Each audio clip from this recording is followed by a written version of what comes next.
Last period में देखा था सम बेसिस कंसेप्ट्स इन ज्योमेट्री, उसमें के कुछ पॉइंट्स बचे थे। सो आज हम देखेंगे उसमें का फिफ्थ पॉइंट है हमारा mid point of a segment. तो हमने पहले देखा था कि सेगमेंट किसे कहते हैं। मैं फिर से आपको बताता हूँ क्या होता है सेगमेंट। देखिए, अगर इस पॉइंट से लेके ए पॉइंट और बी पॉइंट है, ये दोनों पॉइंट और इसमें के बीच में के पूरे पॉइंट्स ये मिलके जो बनता है उसे हम कहते हैं सेगमेंट। उसे हम क्या कहते हैं? सेगमेंट। अब ये segment have a fix length, क्या कि इसके पॉइंट है, इसको फिक्स लेंथ होती है।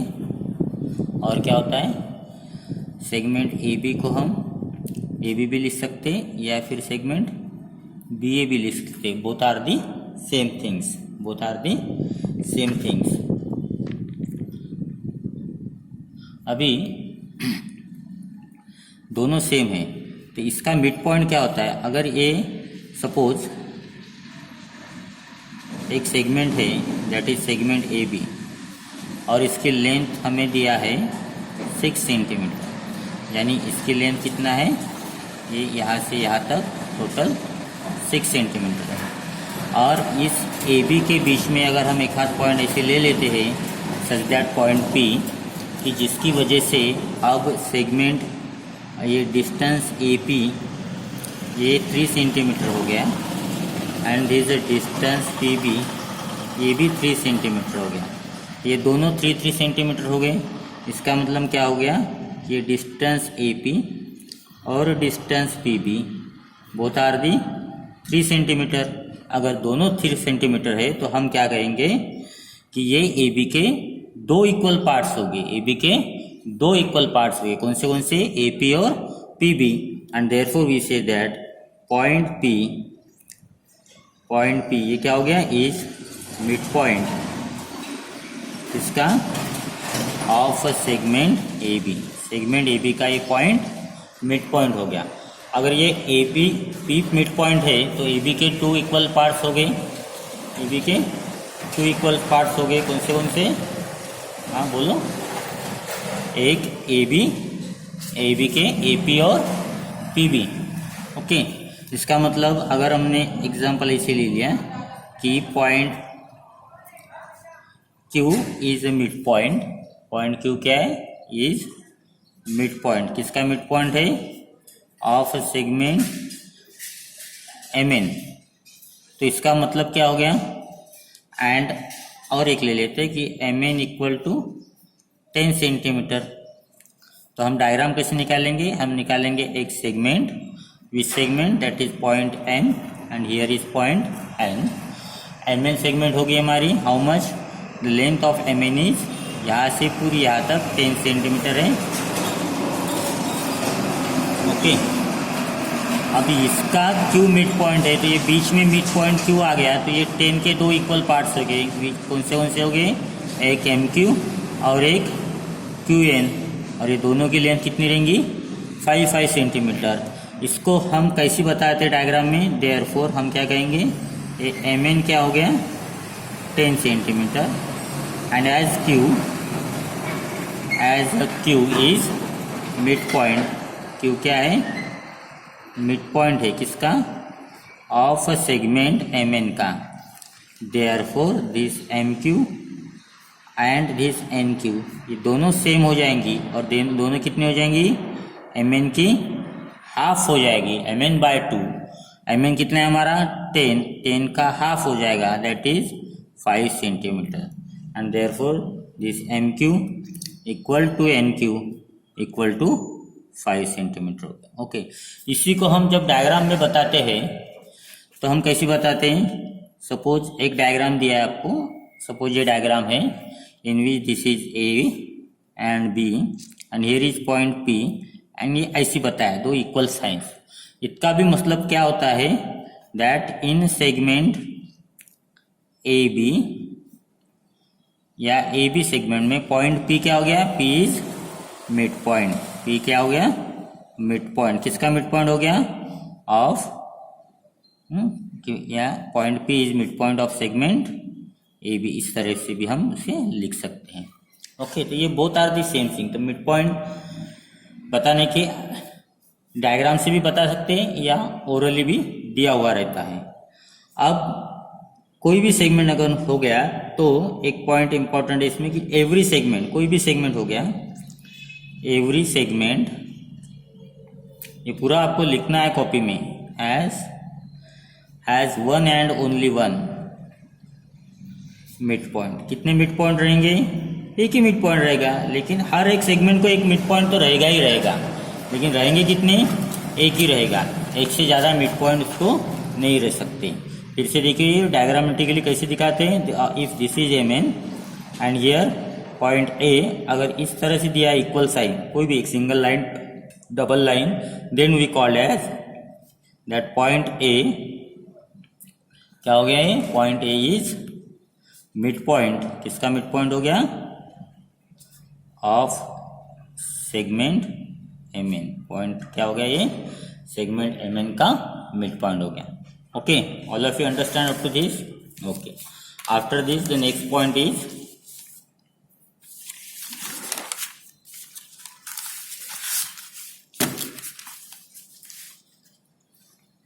Comparison of segments. कंपैरिजन क्या होता है इसे आप समझ लीजिए पहले। नेक्स्ट हेडिंग इज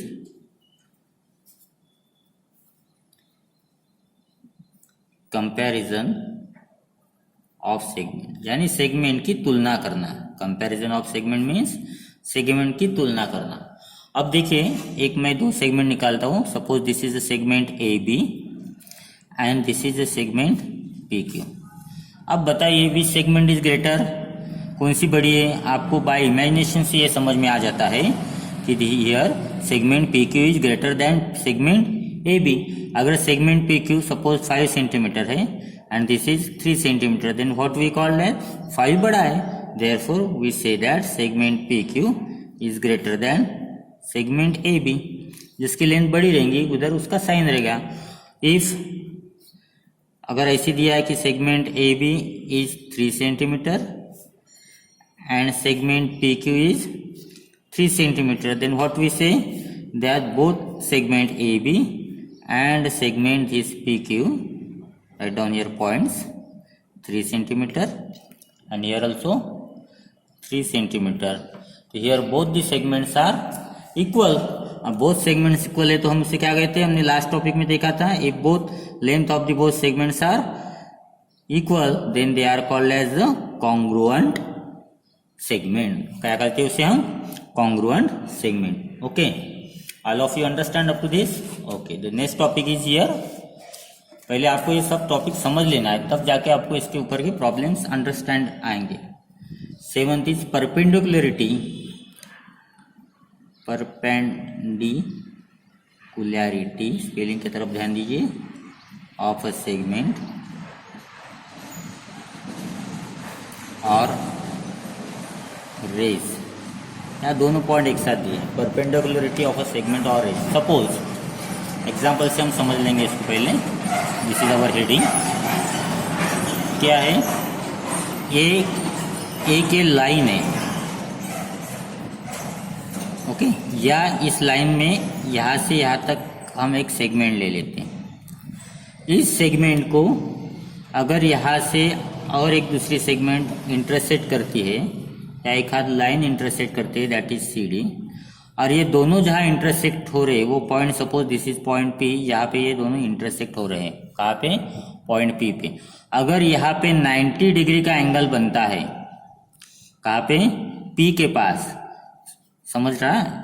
एक सेगमेंट है ए बी और एक हाथ ये रे है, ऐसे निकाला तो हम क्या कहेंगे इसको? पी डी इज दी रे।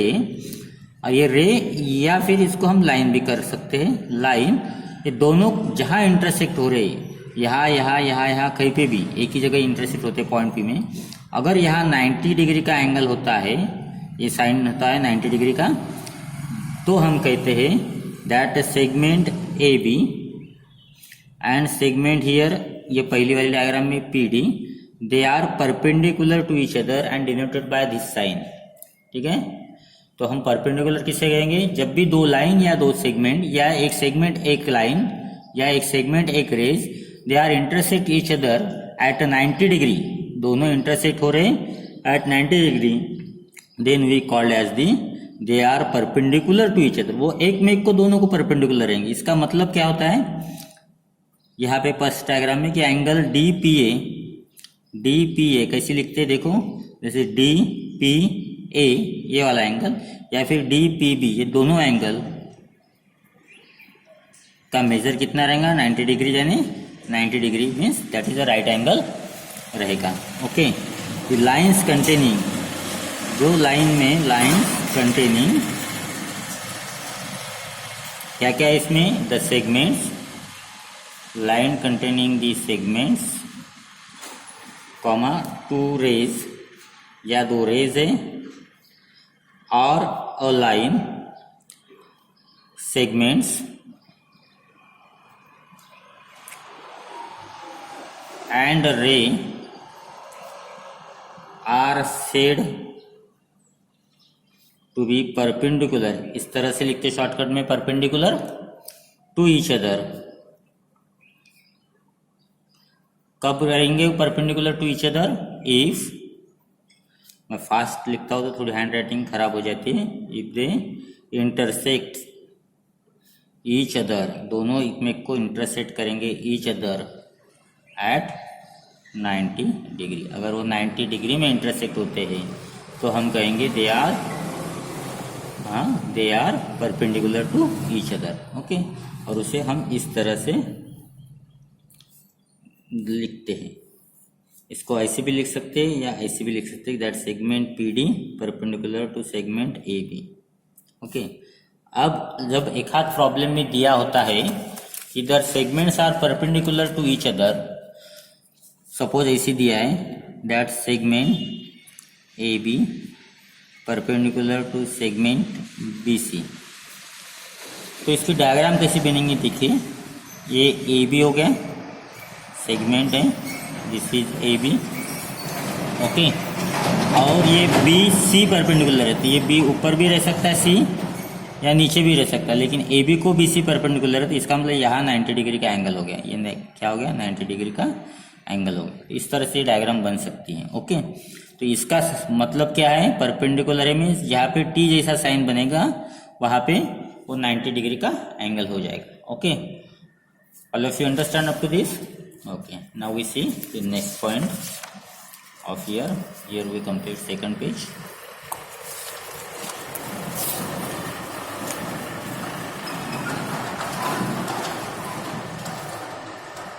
Distance of a point from a line.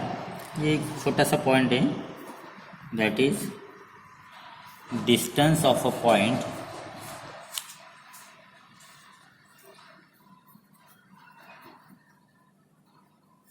From a line.